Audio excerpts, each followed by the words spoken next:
Let the breath go back to its natural rhythm, whatever that is. And you simply focus on repeating the mantra. And as soon as you see that the mantra has stopped or thought has started, simply bring yourself back to Om Namah Shivaya.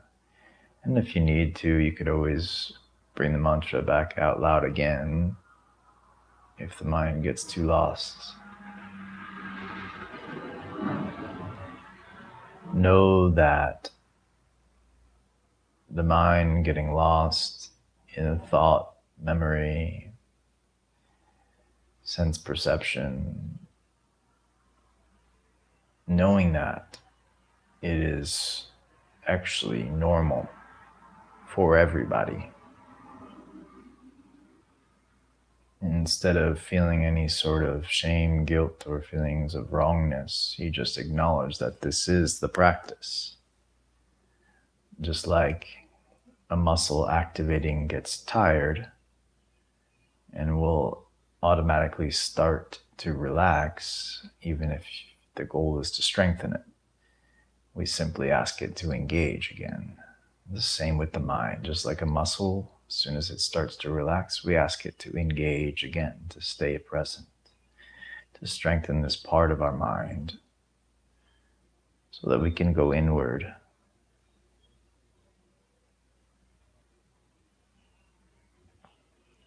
Om Namah Shivaya.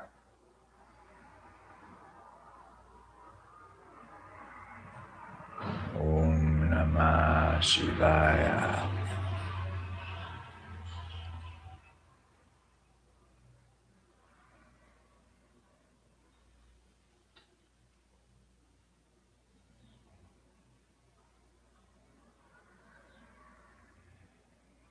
Om Namah Shivaya.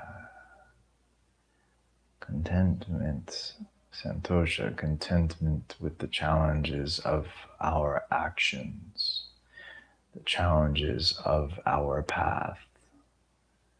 Content with the challenges that we face and simply stepping back in Om Namah Shivaya.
Now journey inward, beyond the mind. The mantra continues in the mind layer. Om Namah Shivaya. But you go deeper into the awareness, the watcher, the witness, the observer. So observe the mind reciting the mantra. Watch yourself. Watch the mind.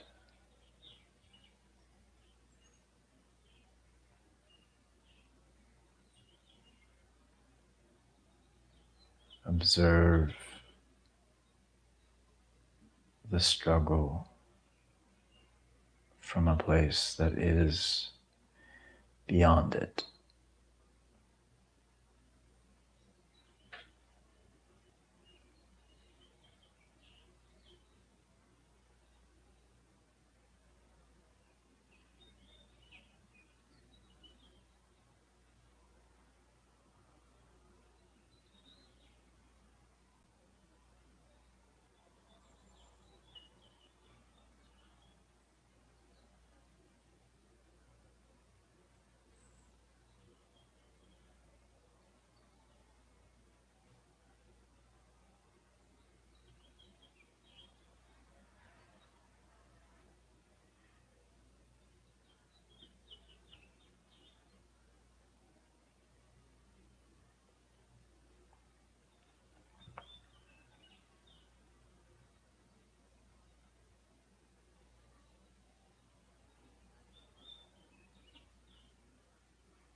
Come back to your breath.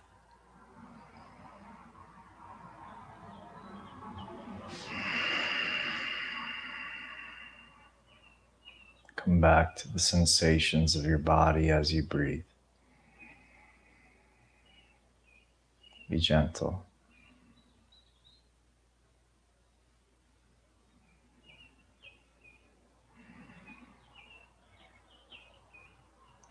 Begin to awaken slow, very slow, the fingers, the toes.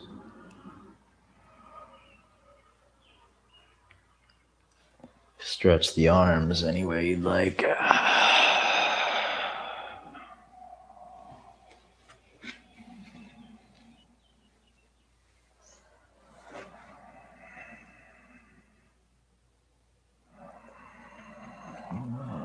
Bring the palms together, create some heat.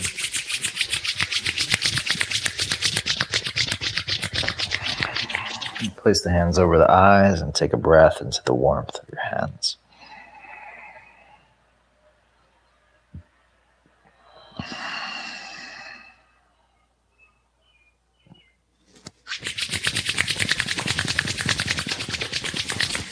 And place the hands over the heart. Take a breath.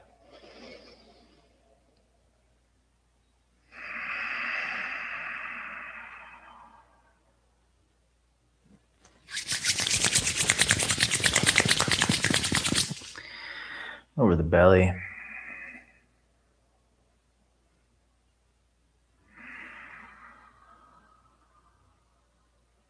And then begin to massage your legs.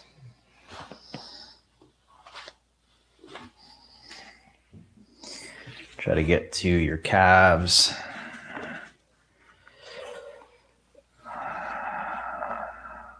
And your feet. Toes.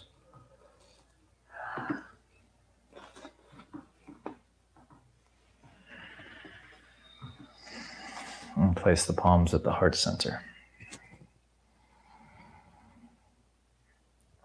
Acknowledge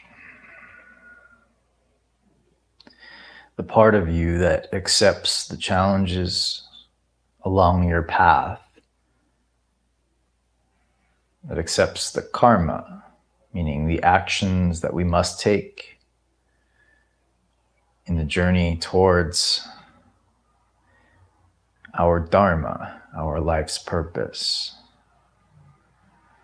So this means the actions we take which tend to be challenging for us because they're outside of our comfort zone and our norm. So contentment, santosha,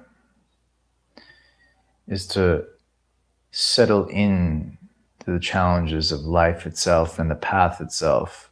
It's the first step to truly stop resisting and allow life to flow. So thank you for practicing santosha and the journey inward of the mind. The challenges we face are not easy, but the fact that you keep stepping, this is something to honor. Bowing inward. Namaste.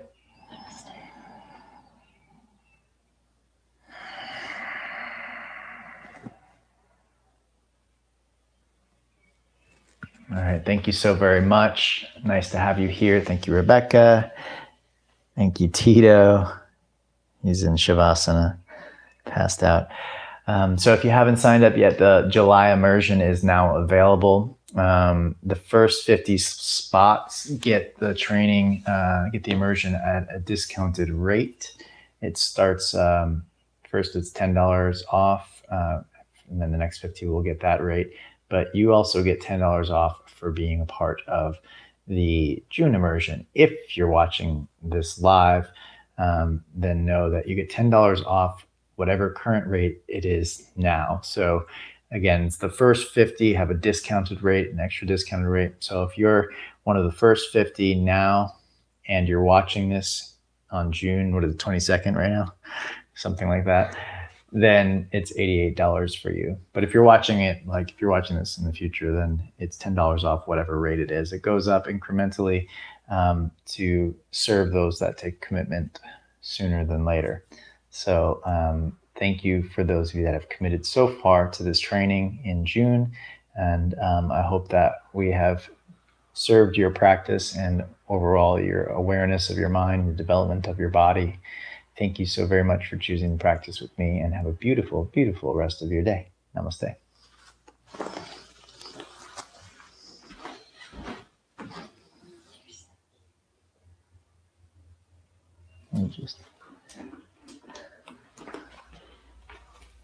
Hi, Tito.